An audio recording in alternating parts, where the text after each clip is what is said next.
Right ఇక breaking news చూస్తున్నాం. Secunderabad railway station సమీపంలో అగ్ని ప్రమాదం జరిగింది. రైలు నిలయం పక్కన ఉన్న బ్రిడ్జ్ పై ఆగి ఉన్న స్పేర్ కోచ్ లో మంటలు చెలరేగాయి. అందులో ఎవరూ లేకపోవడంతో ప్రాణ నష్టం తప్పింది. అగ్నిమాపక సిబ్బంది ఘటనా స్థలానికి చేరుకుని మంటలను అదుపు చేశారు.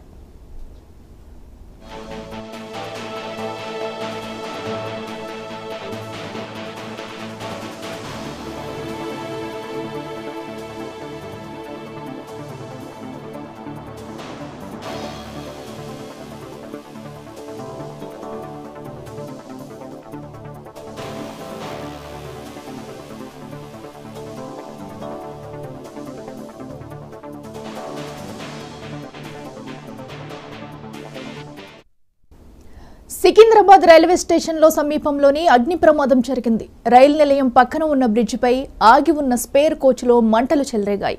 అందులో ఎవరూ లేకపోవడంతో ప్రాణ నష్టం తప్పింది. అగ్నిమాపక సిబ్బంది ఘటనా స్థలానికి చేరుకుని మంటలను అదుపు చేశారు.